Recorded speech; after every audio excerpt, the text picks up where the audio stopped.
My dear students, Assalamu alaikum. My name is Anjum. I am your physics teacher. Today we will discuss chapter number 40, MCQs, page number 114. तो इसका page लिख लेते हैं और बढ़िया आपको MCQ मिलेंगे. पहले MCQ की स्टेटमेंट में पढ़ रहा हूँ. An electric current is in conductors is due to flow of. पहला ऑप्शन है पॉजिटिव आयन, दूसरा है नेगेटिव आयन, तीसरा है पॉजिटिव चार्जेस, चौथा हमारे पास है फ्री इलेक्ट्रॉन्स. पढ़ा हुआ है इलेक्ट्रिक करंट जो होता है इन कंडक्टर जो होता है ड्यू टू फ्री इलेक्ट्रॉन्स की वजह से होता है. इलेक्ट्रिक चार्जेस का जो फ्लो होता है उसको भी हम इलेक्ट्रिक करंट का नाम देते हैं. तो इसमें डी ऑप्शन आ जाएगा फ्री इलेक्ट्रॉन. इसका दूसरा हमारा है MCQ, what is the voltage across a 6 ohm resistor when 3 ampere of current passes through it.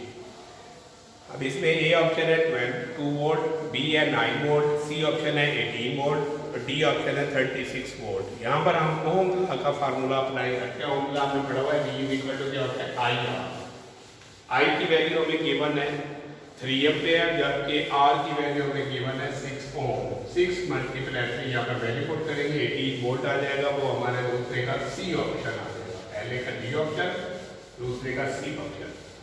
तीसरे में हमारे पास स्टेटमेंट है MCQ की, what happen to the intensity और brightness of the lamp connected in series as more and more lamps are added.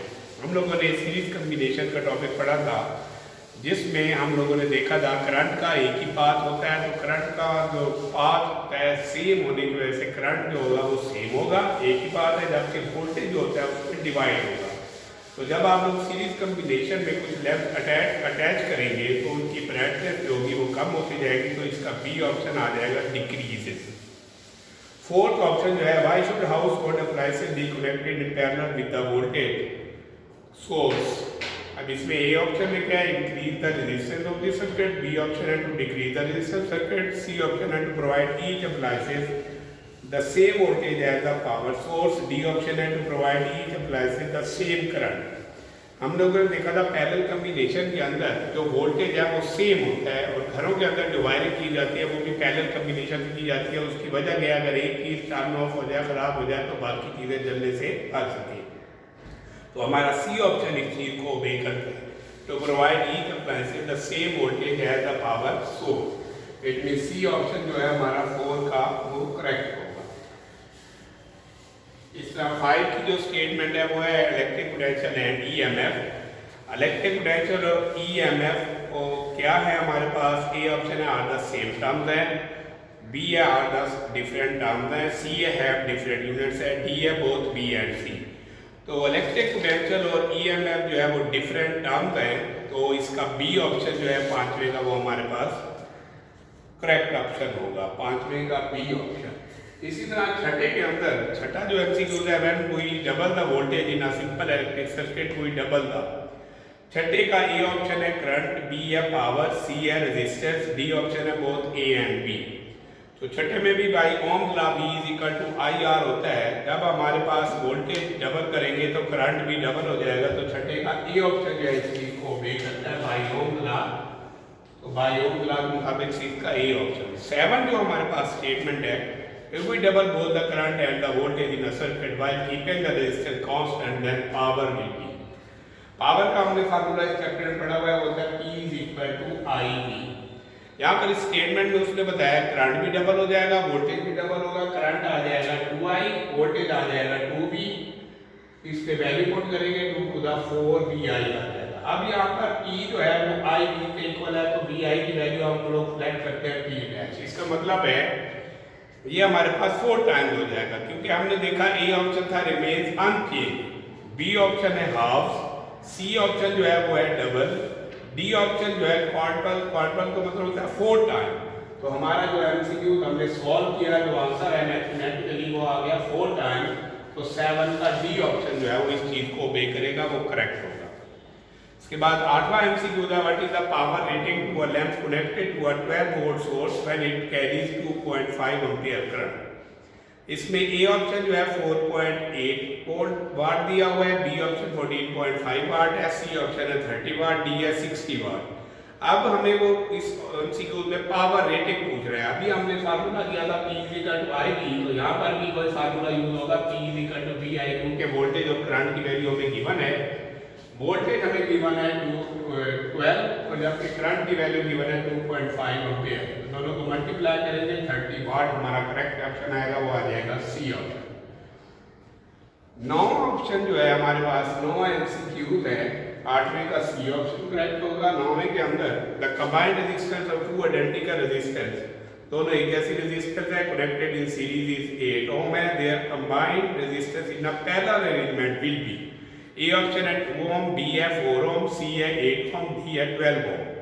हम लोगों ने देखा कि हम लोगों को जो उसने कनेक्टेड इन सीरीज है वो 8 ओम दी हुई है, वो मैंने यहाँ equivalent resistance 8 ohm, it mean अगर 2 है तो दोनों आइडेंटिकल है, R1 भी 4 ओम होगा, R2 भी 4 ओम होगा।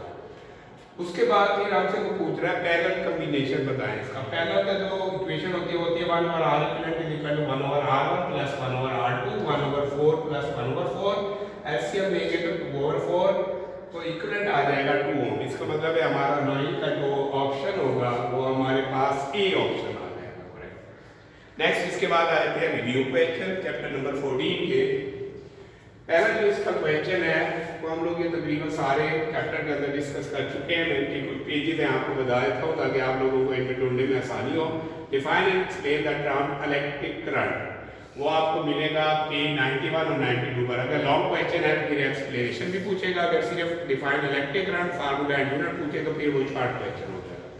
14.2 में what is the difference between electronic current and conventional current. Conventional current जो है वो आपको मिलेगा पेज नंबर 93 पर। जबकि इलेक्ट्रोनिक करंट की डेफिनेशन मैं आपको बता देता हूँ, the current due to flow of electron from negative terminal of the battery to the positive terminal, तो ये इसकी डेफिनेशन हो जाएगी इलेक्ट्रॉनिक करंट। सिमिलरली 14.3 है what do you mean by term EMF, electromotive force, जिसे कहते हैं is really a force explain. इसका आंसर जो है इलेक्ट्रोमोटिव फोर्स की डेफिनेशन मिलेगी आपको पेज 96 पर। जब इसके बारे में पूछ रहा है फोर्स है यानी ईएमएफ एक स्केलर क्वांटिटी है, because it is not really a force, तो फोर्स नहीं है, स्केलर क्वांटिटी है।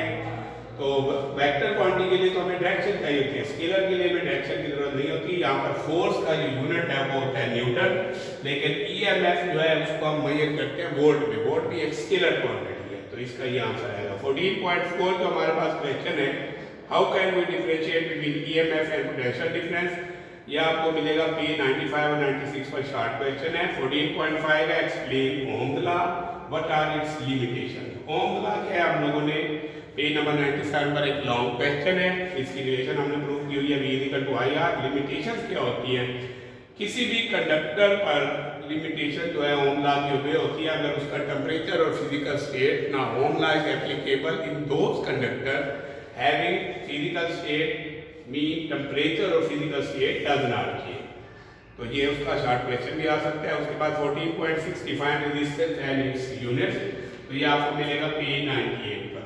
इसी तरह 14.7 है what is the difference between conductor and insulator, ये लास्ट लेक्चर में आप लोगों ने पढ़ा होगा कंडक्टर और इंसुलेटर की डेफिनेशन, ये आपको मिलेगी पेज नंबर 100 पर। उसके बाद आ जाता है 14.7 what is the difference between conductor और इंसुलेटर, हो चुका। 14.8 explain the energy distribution and resistance, what is Joule law, ये एक लॉन्ग क्वेश्चन है, W equal to I square RT इसकी रिलेशन थी पेज 105 पर। 14.9 हमारे पास शॉर्ट क्वेश्चन है, what is the difference between DC and AC, ये समरी में डेफिनेशन मिलेगी पेज 114 पर। 14.10 main features of parallel combination of resistance, ये भी लॉन्ग क्वेश्चन है पेज 102 पर। 14.11 भी लॉन्ग क्वेश्चन है, determine the equivalent resistance of series combination of resistance 101 पर। 14.12 जो हमारे पास है, describe the principal hazards of household electricity, ये भी एक लॉन्ग क्वेश्चन है पेज 109 तक, बोर्ड के पेपर में भी आ चुका है। इसी तरह 14.13 जो लॉन्ग क्वेश्चन है, define 4 safety measures that should be taken in connection with the household circuit, page 109 पर। 14.14 लास्ट रिव्यू क्वेश्चन है, उसमें हमें उसने बताया है कि draw a circuit diagram to study room that need the following equipment in parallel. A है 100 watt lamp operated by one switch, तो यहाँ पर आप देखेंगे एक लैंप है हमारे पास, एक स्विच के साथ उसको अटैच किया हुआ है। दूसरा जो B वाला है, watt heating lamp fitted with a 40 watt bulb और उसको हम ऑन और ऑफ कर सके फ्रॉम टू सोर्सेज के साथ। एक स्विच S1 है, एक S2 है, इस लैंप को अटैच किया हुआ। सी जो पार्ट है, what is the advantage of connecting of equipments in parallel instead of series. Parallel में वोल्टेज जो होता है वो सेम होता है, और दूसरा इसका ये भी लिख सकते हैं वोल्टेज के अंदर पैरेलल कॉम्बिनेशन में हर चीज जो होती है उसको अलग तरीके से टर्न ऑफ कर सकते हैं। उम्मीद करता हूँ मैंने इस चैप्टर के जो आपको MCQs और रिव्यू क्वेश्चन कराए हैं वो अच्छे तरीके से समझ आ गए होंगे। अगर कोई बात समझ नहीं आए तो आप मेरे व्हाट्सएप नंबर पर मुझसे कॉन्टैक्ट कर सकते हैं। Thank you very much.